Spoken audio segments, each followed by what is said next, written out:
आदाब।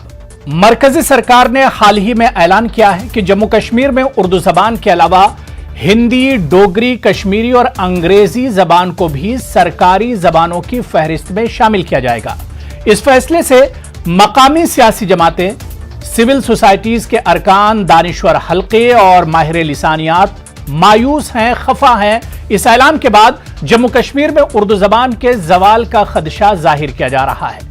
पहले से ही दम तोड़ रही उर्दू जबान को क्या अब मजीद नुकसान होगा?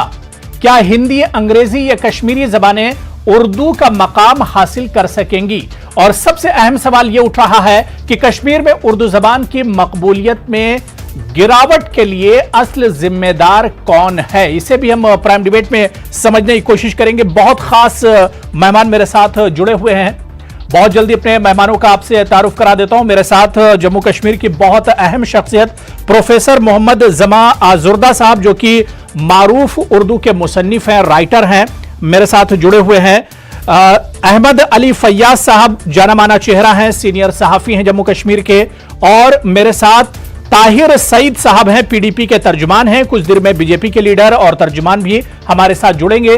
तमाम मेहमानों का बहुत इस्तकबाल है न्यूज़ 18 उर्दू में। मैं सबसे पहले प्रोफेसर मोहम्मद जमा आजुर्दा साहब आपके पास आना चाहूंगा। सर, क्या वाकई में आपको लग रहा है कि जम्मू कश्मीर में और खासतौर से अगर वादी की हम बात करें तो वादी में उर्दू का काफिया तंग हो रहा है, जवाल पजीर हो रही उर्दू जबान?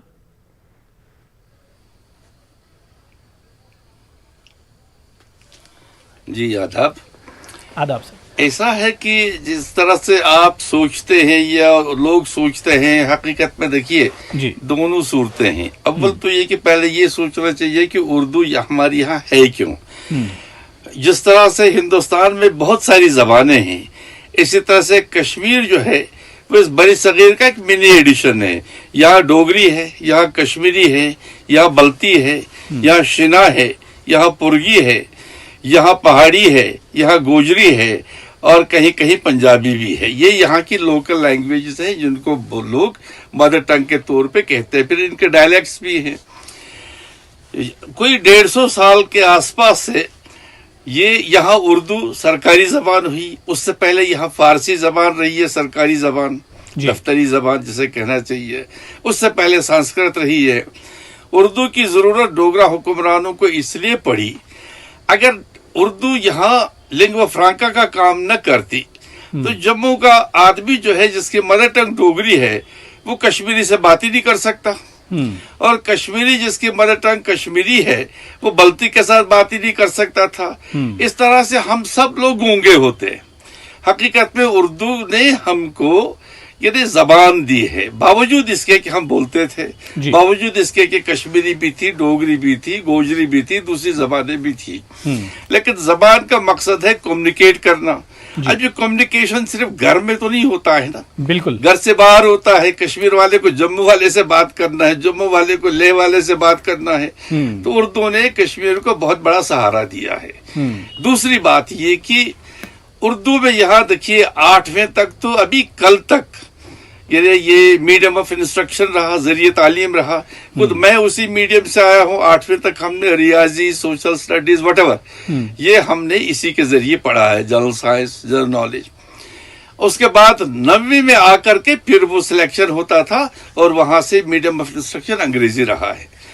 और यहाँ देखिए, एक तो स्कूलों में जो तादाद है, कई बार ये डाटा छपा है, हमने भी काम किया है एक बार हसन साहब के साथ, प्रोफेसर मोहम्मद हसन मरहूम के साथ, कि इसमें ये जमा करने के लिए कितने स्टूडेंट्स उस जमाने में, मैं 70s की बात कर रहा हूँ, अर्ली 70s। बिल्कुल सर, इस पर आगे भी बात करेंगे। मैं चाह रहा हूं कि 2-2 मिनट में तमाम मेहमानों को इस पर जोड़ लेता हूं कि उर्दू की जो मौजूदा हालत है जम्मू कश्मीर में, खासतौर से कश्मीर वादी में, इस पर मैं सभी मेहमानों को जोड़ लेता हूं। इस पर हम आगे भी सर बात करेंगे। मैं अहमद अली फैयाज साहब आपके पास आना चाहूंगा। सर, जिस तरह से हालिया दिनों में हमने देखा कि इंतजामिया की तरफ से 4 जबानों को सरकारी दर्जा और दिया गया उर्दू जबान के अलावा, क्या वाकई में आपको लगता है कि उर्दू जबान की जो इनफरादी हैसियत जो थी वो अब एक तरह से खत्म हो गई? अबू हुरैरा साहब, मैं ये बता सकता हूं कि ये जो एक फैसला है जी, मेरे ख्याल से एक गैर मंतकी फैसला है। अगर इसकी मंतक पे हम जाएंगे तो गवर्नमेंट ऑफ इंडिया को 30-40 जबानों को सरकारी दर्जा देना पड़ेगा, क्योंकि जैसे कि दस्तूरी हिंद में था कि हिंदुस्तान में हिंदी ऑफिशियल लैंग्वेज रहेगी और उसके साथ साथ जो ऑफिशियल कामकाज है वो साथ साथ अंग्रेजी जबान में भी पहले की तरह होता रहेगा, जब तक कि कानून साजिया यानी कि पार्लियामेंट ऑफ इंडिया ना चाहेगी इसको हटाना, तब तक ऐसा ही रहेगा। बिल्कुल इसी तर्ज पे रियासत जम्मू कश्मीर में भी जब आईन बनाया गया 1957 में, तो उस वक्त ऐसा ही यहाँ पे रखा गया निजाम कि यहाँ पे उर्दू सरकारी जबान रहेगी, जो गुज़श्ता 131 साल से, जैसा कि आदरदा साहब ने बताया, यहाँ पे सरकारी जबान के तौर पे थी डोगरा महाराजा प्रताप सिंह के वक्त से। तो उस वक्त ये बताया गया कि साथ साथ में अंग्रेजी जबान भी यहाँ पे रहेगी। तो अभी ये सिलसिला चल रहा था कि इसमें कोई दिक्कत नहीं थी, क्योंकि यहाँ पे लोगों की एक बड़ी तादाद है। अगर आप 2011 की मरदमशुमारी देखेंगे तो इसमें 90% उर्दू स्पीकिंग पॉपुलेशन है जम्मू कश्मीर में, और 70% वो है जो उर्दू बोल सकते थे।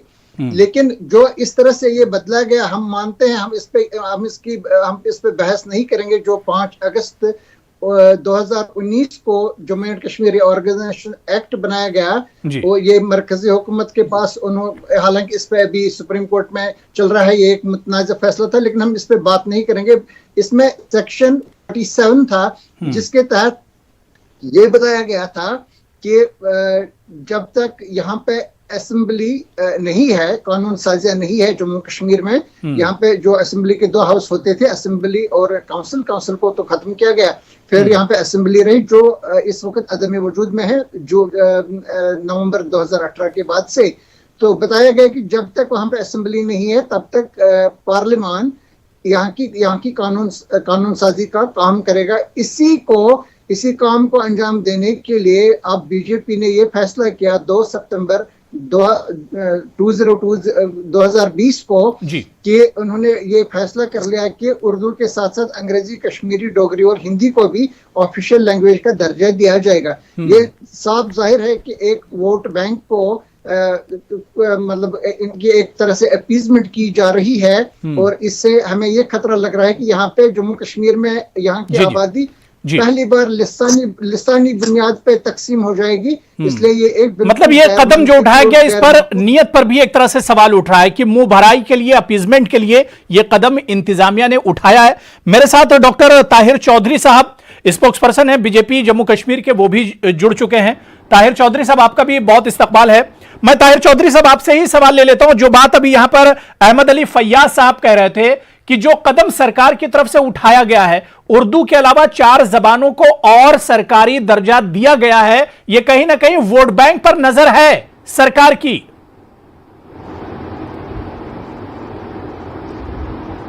नहीं, देखिए, इसको जिस तरह से समझा जा रहा है वैली के अंदर और सोचा जा रहा है, वैसा नहीं है। भारतीय जनता पार्टी की सोच बहुत हटके है। हम उर्दू जुबान को भी उतनी ही वैल्यू देते हैं जैसे बाकी देश की जुबानों को देते हैं, और जम्मू कश्मीर में उर्दू जुबान का 90% बिल्कुल सही कह रहे हैं कि उसका इस्तेमाल किया जाता है ऑफिस में भी, और एक बड़ी अच्छी सॉफ्ट लैंग्वेज है, बोलने में भी अच्छी है और सुनने में भी बहुत अच्छी लगती है। लेकिन जो और 4 जुबानों को 2 तारीख को जो इंट्रोड्यूस किया गया जम्मू कश्मीर में, वो इसलिए किया गया कि अब आने वाले टाइम पे जब हमारे बच्चे बाहर जाएंगे, बाहर के बच्चे यहाँ पे आएंगे, क्योंकि जम्मू कश्मीर आज के टाइम पे यूनियन टेरिटरी है और बहुत सारी चीजें सरकार के दिलो दिमाग में चल रही हैं, उन चीजों को देखते हुए ये चीज ली गई है। जब तक कि एक आपको मैं पार्टी की तरफ से एक चीज जम्मू कश्मीर के अवाम को क्लियर कर दूं, उर्दू जुबान के ऊपर कोई खतरा नहीं है। उर्दू जुबान को जैसे स्कूलों में पढ़ाया जाता था, यूनिवर्सिटीज में, कॉलेजेस में जैसे उसके ऊपर एजुकेशन बच्चे लेते थे और पढ़ते थे, उस जुबान की वैसे ही वैल्यू रहेगी, वैसे ही उर्दू की इज्जत की जाएगी। उर्दू पढ़ने वालों को, समझने वालों को, बोलने वालों को घबराने की बिल्कुल कोई जरूरत नहीं। ठीक है, यानी उर्दू को खतरा नहीं है। हालांकि सरकार ने 4 जबानें और शामिल कर दी, लेकिन उर्दू को खतरा नहीं। मैं ताहिर सईद साहब आपके पास आना चाहूंगा। ताहिर सईद साहब, कितना इत्तेफाक करेंगे आप जो बात ताहिर चौधरी साहब कह रहे थे कि 4 जबानों को और सरकारी दर्जा दिया गया है लेकिन उर्दू को खतरा नहीं है?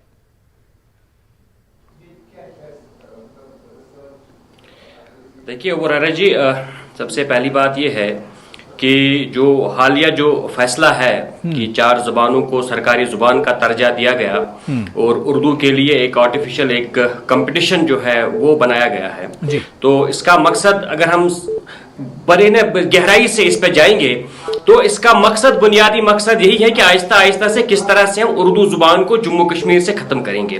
क्योंकि कोई भी चीज जिसका ताल्लुक जम्मू कश्मीर के लोगों की शिनाख्त के साथ हो, चाहे वो हमारी सियासी शिनाख्त हो, चाहे वो इक्तिसादी शिनाख्त हो, समाजी शिनाख्त हो, तहजीबी हो, तमद्दुनी हो, कोई भी एक चीज जिसका ताल्लुक यहाँ के लोगों की शिनाख्त के साथ हो, जिसका ताल्लुक यहाँ की मुस्लिम अक्सरियती लोग के जो उनकी शिनाख्त के साथ हो, उस चीज को खत्म करना है। और ये जो ये फैसला है ये कल्चरल असॉल्ट है। ये एक हमें इसके हर एक पहलू को जो वो हमें समझना चाहिए। सबसे पहले जब उर्दू जुबान यहाँ पर सरकारी जुबान बनी थी 1889 में, महाराजा प्रताप सिंह के दौर में, उस वक्त भी यहाँ पर जम्मू कश्मीर की जो सरकारी जुबान थी, ताहिर सईद साहब, महाराजा प्रताप सिंह वहां पर आप कहां जा रहे हैं? पीडीपी की सरकार रही है, पीडीपी की सरकार ने क्या किया उर्दू के लिए? आज ये दिन क्यों उर्दू को देखने पड़ रहे हैं? मैं आपको थोड़ा बैकग्राउंड नहीं, आप बात को समझ लीजिए, आप बात को समझ लीजिए, आप जरा मेरी बात को कंप्लीट समझ लीजिए। मुझे समझ में नहीं आ रहा है, जब मैं बात करता हूं हमेशा से प्रॉब्लम क्यों होता है आप लोगों को? आप जरा, बात कड़वी है लेकिन समझ लेनी चाहिए और सुन लेनी चाहिए। बात कड़वी जरूर है लेकिन आप सुन लीजिए जरा। जब महाराजा प्रताप सिंह ने यहां उर्दू को सरकारी जुबान बनाया, जो प्रोफेसर जमान अजूरदा साहब ने कहा वो एक पहलू उसका है कि यहाँ पे 8 जुबानें बोली जाती थी और ये सब लोगों को मिलाने वाली एक जुबान थी, वो एक पहलू था। लेकिन उस वक्त उर्दू जुबान को यहाँ पर लाने का बुनियादी मकसद ये था कि यहाँ की जो मुस्लिम अक्सरियती जो रियासत जो है, यहाँ की जो अक्सरियत जो है, वो उस वक्त फारसी जुबान जानती थी और दर्जे 4 के जो मुलाजिम थे वो। ठीक है ताहिर सईद, मैं इस पर आगे भी आपसे बात करूंगा। मैं प्रोफेसर जमा आजुर्दा साहब आपके पास आना चाहूंगा। सर, जाहिर सी बात है कि अब उर्दू जो एक इकलौती सरकारी जबान थी, अब उसके मुकाबले में 4 जबानें और आ गई, 5 जबानें आ गई। लेकिन जो लोग सरकार में हैं, जो लोग इंतजामिया में, वो लोग कह रहे हैं कि उर्दू का खतरा नहीं है। क्या आपको लगता है कि इस तरह के हालात में भी उर्दू को कोई खतरा नहीं है? देखिए अबू हुरैरा साहब, इसके कई पहलू हैं जी। एक पहलू की तरफ मैंने इब्तिदा में इशारा किया था कि उर्दू ही बेसिकली हमारी जबान है, क्योंकि उसके थ्रू हम एक दूसरे से बात कर सकते हैं। बेशक इस जगह के लोग जो है लद्दाखी हमारे साथ, हम जम्मू वालों के साथ, पर ये तो एक पहलू है जी। उसके बाद दूसरा पहलू जो है, अब जो सूरत हाल है, सारे जो इंतजामिया के लोग हैं, इंतजामिया से मुताल्लिक हैं, उनमें से बेशतर बाहर से आते हैं। उनमें न कोई डोगरी जानने वाला आएगा, न कोई कश्मीरी जानने वाला आएगा। वो जो होंगे वो अंग्रेजी जानते होंगे, हिंदी जानते होंगे, उर्दू जानते होंगे। फिर उनकी प्रायोरिटी क्या होगी? वो अंग्रेजी को प्रायोरिटी देंगे, हिंदी को प्रायोरिटी देंगे या उर्दू को प्रायोरिटी देंगे, इस पे बताने की जरूरत नहीं है। दूसरी बात ये, कश्मीर का एक माजी भी रहा है, हाल भी रहा है। कश्मीर के लोगों ने उर्दू को बहुत कंट्रीब्यूट किया है, कश्मीर में रहकर भी और कश्मीर से बाहर भी। ये वो जब आप अपने फिक्शन की बात करते हैं, शुरू करने वाला हमारा रतनादर सरशार, फिनिशिंग टच देने वाला मंटू, अवध वाले अपनी तारीख पर नाजा है, लिखने वाला हमारा सैयद कमालुद्दीन हैदर। और ना मैं दोहराना नहीं चाहता, आप मीरा जी आपकी जदीद शायरी के पैगंबर हमारे तो समझ है। और इस तरह से एक पहलू ये है। दूसरे, यहाँ लोगों ने जितना हमारा सरमाया है लिटरेरी, वो मोस्टली उर्दू में आया, लाइब्रेरीज बड़ी पड़ी है। अगर इधर आप देखिए, मुझे ये बताइए, ये सब अपनी जगह, मैं किसी की नीयत पे पहले ही शक नहीं करूंगा। बहुत मुमकिन है कि किसी ने गलत मशवरा दिया हो, कहीं गलत सोच धर आई हो, ऐसा होता है। लेकिन एक बात मुझे बताइए, बाहर से कोई आएगा, वो फिर कश्मीरी में एप्लीकेशन लेगा, वो फिर डोगरी में एप्लीकेशन लेगा। अगर उसके पास कोई डोगरी में एप्लीकेशन ले आएगा, कश्मीरी में लेके आएगा, तो वो उसमें कोई उसको डिस्पोज किस लैंग्वेज में करेगा? कोई जज जो बाहर से आएगा या यहाँ कोई कोर्ट, वो क्या डोगरी में डिसीजंस देंगे, वो क्या कश्मीरी में डिसीजंस देंगे? ये बात नहीं है। देखिए, असल चीज जो है, लोगों की तवज्जो असल मसाइल की तरफ से हटा के फुरूई मसाइल की तरफ मबजूल कराना मुझे लगता है कि लोगों के साथ भी जाती है। जैसा कि इन्होंने कहा, इस्लाम के साथ इसका ताल्लुक नहीं है, लेकिन मुसलमानों के साथ ताल्लुक है, जबकि उर्दू मुसलमानों की जबान नहीं है। हिंदुओं ने भी इसमें कंट्रीब्यूट किया है, लेकिन किसी वजह से या किसी तरह से हमारा बेशतर सरमाया जो है वो उर्दू में है। और दूसरी बात, अब कश्मीरी का स्क्रिप्ट, कश्मीरी मेजॉरिटी है कश्मीरियों की, गोजरी वालों की, उनका स्क्रिप्ट जो है वो पर्शियो अरबिक है। अगर ये उर्दू जो है ये दूर हो जाती है तो वो अपनी किताब भी नहीं पढ़ सकते हैं। मुझे लगता है कि ये फैसला शायद जल्दबाजी में, मैं ये नहीं कहूंगा कि वोट बैंक के लिए, मैं वही कहूंगा ये जल्दबाजी में हुआ। बल्कि मैं अहमद अली फैयाज साहब आपके पास आना चाहूंगा। जो बात प्रोफेसर जमा आजुर्दा साहब कह रहे थे, इससे आगे की हम बात करेंगे। सर, यहां पर दो सवाल है। एक तो क्या दूसरी जबानें जिनको अब सरकारी दर्जा दिया गया है, चाहे हिंदी की बात करें, इंग्लिश की बात करें, कश्मीरी की बात करें, क्या ये राब्ते की जबान बन सकती है? जिस तरह से उर्दू जबान पूरे जम्मू की बात करें, लद्दाख की बात करें, कश्मीर की बात करें, राब्ते की एक जबान है। और दूसरा मेरा सवाल सर इसी में यह भी है कि आखिर उर्दू के दिन इतने ज्यादा खराब क्यों हो गए कश्मीर में? इतनी पुरानी जबान, रिवायती जबान, इतनी मीठी जबान, इसके आखिर इस तरह के दिन क्यों आ गए? पहली बात ये कि उर्दू जो है ये एक लिंगुआ फ्रैंका, जैसे कि आज़म साहब ने बताया, ये न सिर्फ जम्मू कश्मीर बल्कि पूरे बरसगीर में, इसके अलावा ये बहुत सारे ममालिक में ये जबान बोली जाती है, जिसको लाखों बल्कि करोड़ों लोग इस जबान को बोलते हैं, एक दूसरे को समझते हैं, इसी में बात करते हैं। ये क्यों बनी थी 1889 में, जब महाराजा प्रताप सिंह थे जो डोगरा हुक्मरान थे, उन्होंने क्यों बनाई थी उर्दू सरकारी जबान? इसकी एक बड़ी वजह ये थी जी। एक ये कि उस वक्त बहुत सारे लोग, आबादी का एक बड़ा तनासुब उर्दू जबान से बखूबी मानूस था और इनको अच्छी तरह से उर्दू आती थी। एक वजह यह थी, वो बोलते थे एक दूसरे के साथ, एक लिंगुआ फ्रैंका थी। दूसरी एक वजह ये है कि जो भी यहाँ पे पॉपुलेशन के या इथनिसिटी के जो अलग अलग सेक्शंस हैं आबादी के, आप किसी भी एतबार से ले लें, रीजनल बुनियाद पर ले लें, पॉपुलेशन के किसी को कोई भी आप मतलब सैम्पलिंग करें, उसमें किसी भी खिते को, किसी भी ग्रुप को उर्दू जो है ये किसी ग्रुप की मादरी जबान नहीं है, नहीं थी। जबकि कश्मीरी हो, डोगरी हो, लद्दाखी हो, ये किसी न किसी ग्रुप की मादरी जबान थी। तो उन्होंने बीच वाली एक जबान को चुना था जो सारे लोगों को जोड़ती है एक दूसरे के साथ और जिसमें कामकाज हो सकता था। लेकिन एक बात की तरफ जरूरी हमारी तवज्जो जाननी चाहिए, वो ये कि 1947 के बाद ही, चाहे वो उर्दू हो जम्मू कश्मीर में, चाहे हिंदी हो जो ऑफिशियल लैंग्वेज है कौमी सतह पे, इन दोनों जबानों के साथ साथ अंग्रेजी का काफी ज्यादा इस्तेमाल रहा है। मैं समझता हूँ कि ये बराई नाम ही रही है, हिंदी मरकज में ऑफिशियल लैंग्वेज और जम्मू कश्मीर में उर्दू। यहाँ पे जो आप देखते हैं कि उर्दू का इस्तेमाल सरकारी सतह पे कहाँ पे होता था, यहाँ पे जो पुलिस FIR वगैरह दर्ज करती है डेली डायरी में, ये उर्दू में आज तक ये सिलसिला जारी है, जम्मू में, लद्दाख में, कश्मीर में भी अभी तक। इसके अलावा महकमे माल में जो रेवेन्यू का रिकॉर्ड होता है वो उर्दू में चलता है। इसके अलावा सरकारी सतह पर सर तो अब ज्यादातर इंग्लिश में सारे काम किए जा रहे हैं, अंग्रेजी जबान में ज्यादातर काम किए जा रहे हैं। मैं यही बता रहा हूँ कि ये तीन महकमे जो पुलिस, रेवेन्यू और जुडिशरी है, इनमें एक मखसूस सेक्शन में ये काम होता था, उर्दू में वहाँ पे लिखते थे। बल्कि मैं तो जाती तौर पे इस हक में था कि अगर इसको वहाँ से हटा करके अंग्रेजी ही रखते तो ठीक था, क्योंकि जो ये पटवारी साहिबान जो उर्दू में लिखते थे वो हमारा PhD वाला जो उर्दू में होता है उसको भी वो समझ नहीं आती है। मैं नहीं समझता हूँ इसको किसी को एतराज होता है, या अगर कम से कम इसको कंप्यूटर। डॉक्टर ताहिर चौधरी, उर्दू जबान में जिस तरह से अभी प्रोफेसर जमा आजुर्दा साहब ने या अहमद अली फैयाज साहब ने बताया कि सारी चीजें उर्दू में चल रही थी, क्योंकि उर्दू जबान एक राब्ते की जबान भी कश्मीर, जम्मू कश्मीर में, फिर हिंदी अंग्रेजी को आखिर थोपा क्यों जा रहा है, जबरदस्ती जबान को क्यों लाया जा रहा है? देखिए, जहां तक जम्मू कश्मीर में उर्दू जुबान की अगर बात की जाए, बहुत इंपॉर्टेंट लैंग्वेज है जम्मू कश्मीर के लिए उर्दू। और उर्दू जुबान का जो एक इस्तेमाल किया जाता था ऑफिसर्स में, जैसे अभी वो बता रहे थे, ठीक है, रेवेन्यू में डिपार्टमेंट में किया जाता था, कोर्ट में किया जाता था, पुलिस में भी किया जाता था। लेकिन आहिस्ता आहिस्ता वक्त बदल रहा है, बहुत सारी चेंजेस आ रही हैं जम्मू कश्मीर में। हमारे जो स्टूडेंट हैं, जो नई जनरेशन है हमारी, उन्होंने आने वाले टाइम पे बाहर जाना है, बाहर जाके जॉब करना है, बाहर वालों ने जम्मू कश्मीर में आना है, क्योंकि आज की डेट में जम्मू कश्मीर यूनियन टेरिटरी है।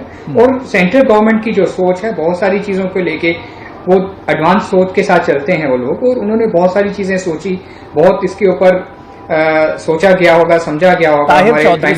ताहिर चौधरी साहब, इस तरह से तो फिर कई जबानें हैं। जो बात शुरू में अहमद अली फैयाज साहब या जमा अजुर्दा साहब ने कहा था कि अगर इस तरह से सरकारी जबान में जबानों को दर्जा दिया जाने लगा तो पंजाबी आप देखिए लगातार प्रोटेस्ट कर रहे हैं जम्मू कश्मीर में कि उनकी जबान को सरकारी दर्जा क्यों नहीं मिल रहा है। गुजरी जो है वो अपनी तरफ एक तरह से प्रोटेस्ट कर रहे हैं और मांग कर रहे हैं। तो किस किस जबान को आप ये दर्जा देंगे? जरूरत तो सारी जबानों की है। देखिए, ये सेंट्रल हाई कमांड की सोच है। नहीं, बिल्कुल सारी जबानों की हम इज्जत करते हैं, मान सम्मान करते हैं, वो कोई बात नहीं है। लेकिन जहां तक उर्दू की बात आती है, मैंने पहले ही आपको अपने पहले ही कमेंट में कह दिया था, उर्दू को लेके जम्मू कश्मीर के अवाम को घबराने की जरूरत नहीं है। जम्मू कश्मीर के अवाम के लिए भारतीय जनता पार्टी की जो सोच है, उर्दू जुबान को वैसे ही यूज किया जाएगा, वैसे ही स्कूलों में पढ़ाया जाएगा, सब कुछ उर्दू जुबान को जैसे इस्तेमाल किया जा रहा था वैसे ही रखा जाएगा। और जहां तक हिंदी इंग्लिश की बात आई है, हिंदी इंग्लिश ठीक है, इस्तेमाल की जा रही है और की जाएगी आगे आने वाले टाइम पे, क्योंकि बहुत सारे जम्मू के अगर रीजन के आप बच्चे देखो तो वो उर्दू नहीं पढ़ते हैं, श्रीनगर के पढ़ते हैं, और हमारे कुछ डिस्ट्रिक्ट्स के बच्चे जो उर्दू लैंग्वेज को पसंद करते हैं वो उर्दू पढ़ते हैं। लेकिन जो बच्चे हिंदी पढ़ते थे उन बच्चों को बहुत सारी प्रॉब्लम आती थी। ताहिर सईद, क्या आपको लगता है कि इस तरह के हालात में उर्दू जबान के साथ इंसाफ हो पाएगा? उर्दू जबान के साथ इंसाफ होगा जम्मू कश्मीर में? देखिए अभी जो मेरे भारतीय जनता पार्टी के जो हमारे जो स्पोक्स पर्सन बात कर रहे हैं, मैं इनको याद दिलाना चाहूंगा, आज से 1 महीने पहले इनकी पार्टी के एक स्पोक्स पर्सन ने देहरादून रेलवे स्टेशन का एक फोटो जो है ट्विटर पे लगाया था, जिसमें उर्दू को हटाकर संस्कृत में देहरादून लिखा गया था और उसमें उन्होंने अपनी खुशी का इजहार किया था। और आज जो कुछ वो जम्मू कश्मीर में कर रहे हैं वो उसी कड़ी का एक सिलसिला, वो वही उसी सिलसिले को वो आगे बढ़ा रहे हैं। वो उसी सोच का इजहार यहां पर कर रहे हैं। वो वही सोच है जिस सोच का इजहार उन्होंने उसे ट्विटर पे किया था। उर्दू के साथ जो तासुब है, जो नफरत है, ये नफरत आज से नहीं है, ये जनसंघ के दौर से है, जो उर्दू के साथ इनकी जो नफरत है।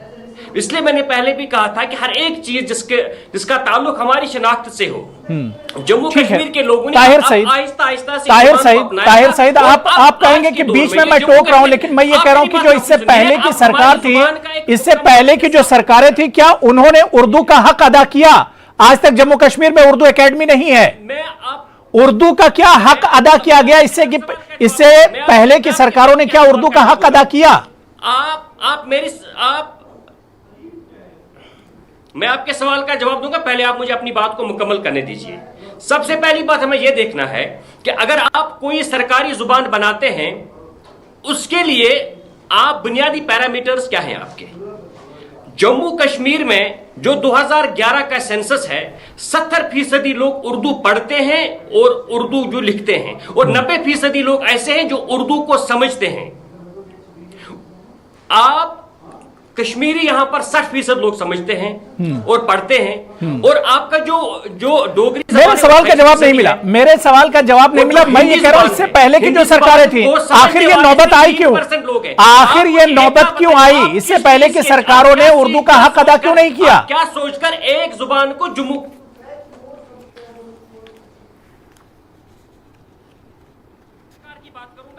हमारी सरकार थी, हमने उर्दू की तरवीज के लिए, उर्दू की तरक्की के लिए हमने जम्मू कश्मीर उर्दू काउंसिल बनाया था। और जहां तक जुबानों का ताल्लुक है, सरकारी सतह पर इस पे कितना कामकाज होता है, सबसे पहले ये कि आप इनफरादी सतह पर उर्दू का कितना इस्तेमाल करते हैं, आप इनफरादी सतह पर आप कितना पढ़ना चाहते हैं। हमने यहां पर जब हमारी सरकार थी, हमने उर्दू काउंसिल बनाया, हमने सरकार में जो इंफॉर्मेशन, उर्दू काउंसिल तो जरूर बनाया गया लेकिन उसका हक अदा नहीं हुआ। उर्दू काउंसिल बराए नाम तो जरूर बना दिया गया लेकिन उसका हक अदा नहीं हुआ। बहुत अच्छी बातचीत हो रही थी लेकिन अब वक्त की तंगी है, वक्त मुझे और आगे इजाजत नहीं दे रहा है। बातचीत हमें यही खत्म करनी होगी, लेकिन किसी और मौके से इस पर हम बातचीत करेंगे कि आखिर जम्मू कश्मीर में रिवायती जो जबान है उर्दू जबान, सरकारी जबान, आखिर उसके इतने बुरे दिन क्यों आ गए, जवाल पजीर क्यों है उर्दू जबान, इस पर हम आगे भी बात करेंगे। बहुत बहुत शुक्रिया प्रोफेसर मोहम्मद जमा आजुर्दा साहब, अहमद अली फैयाज साहब, ताहिर सईद साहब और डॉक्टर ताहिर चौधरी साहब, सभी का बहुत बहुत शुक्रिया प्राइम डिबेट में जुड़ने के लिए। आदाब।